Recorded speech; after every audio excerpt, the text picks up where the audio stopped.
Ibwirizwa nshingiro rero n'amategeko yose arikomokako hamwe n'itegeko ntunganya bikorwa mu nama nkenguza amateka birerekana neza ingene abakenguza amateka batogwa n'ububasha bw'inama nkenguza amateka kuvyerekeye ubuzima bwa komine. Ubuzima bwa komine nibwo twebwe abakenguza amateka dutegerezwa kubamwo, kubera ko abakenguza amateka batogwa n'abajenama ba komine. Abo bantu duteza kubaguma hafi kuva ku ntango ya legislature gushika ku mpera ya legislature. Ibibazo by'iwabo tukabigira ibyacu, sigise zabo zikabizacu. Muri ico gihe tuzatiko turakora igikorwa duhamagarirwa n'ibwirizwa nshingiro, tukarihamagarwa kandi n'amabwirizwa yose akomoka ku ibwirizwa nshingiro. Ibyo tubikora mu ibwirizwa nshingiro rero mu ngingo yaryo y'185.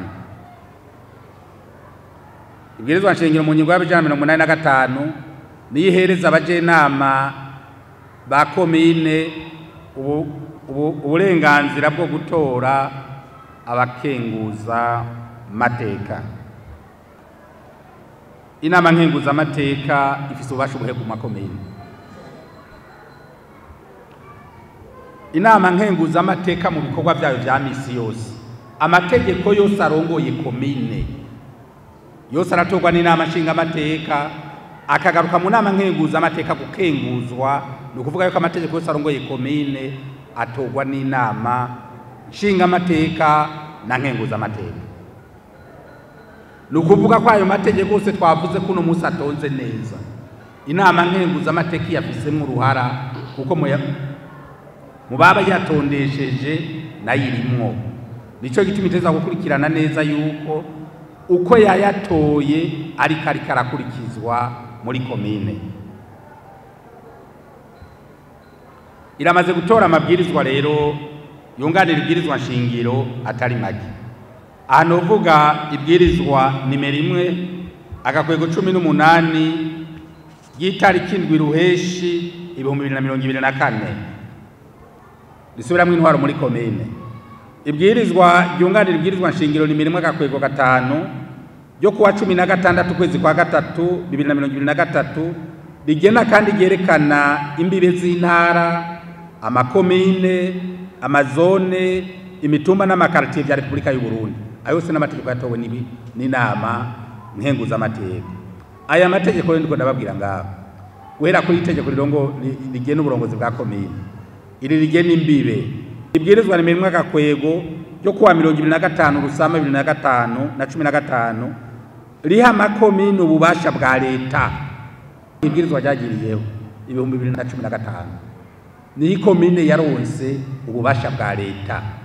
Biri mu ibwirizwa bita mu gifaransa la loi portant modalité de transfert de compétences de l'État aux communes. Hariho n'ibwirizwa nimero 1 agakwego ubusi 9 yo kwa 15 Rusama 2025 rihindura ibwirizwa nimero 1 agakwego yo kuwa 3 kwezi wa 3 2016 rihindura amakori n'amatagisi y'ikomine mu Burundi. La loi sur la fiscalité communale. Uno musa makomine yose uko ari 42 atoza ibintu kumwe.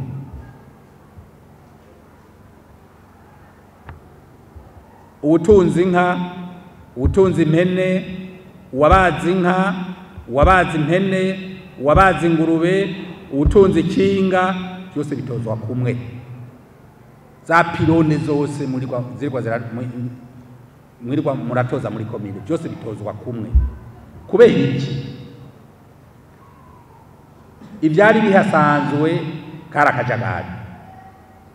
Inama ya komine yarakorana ikavuga ngo kijya tugitoza uku kubera ko amarosete ari make turabiko yoduga. Uno musi umurundi wese bose batozwa kimwe mu gihugu cyose makomine 42. Kubera iki? Dukontorore ya makomine by'ukuri ko ari muri ya competition positive. Nazogira bazovuga bati mwebwe mutoza menshi nako dutoza make. Aya mabwirizwa ashikirije ngaha rero hejuru duhereye ku itegeko ritwara ikomine. Itegeko ryashinze imbibe nshasha, itegeko rihereza uburenganzira bwa leta ikomine, n'iri tegeko ritoza amakori n'amatagisi muri komine. Aya mategeko yose mvuze ategerezwa kuba Bibiliya kuri twebwe dufise amabanga atandukanye muri komine. Dutegerezwa kumenya tuti ku rupapuro uru bavuga ibi, kugira vy'ukuri tube ya nama nshinga amateka na nkenguza amateka ya komine. Dutegerezwa kumenya amategeko yose agena uburongozi bwa komine, uburongozi bwa komine bwisunga kugira butunganirize abenegihugu.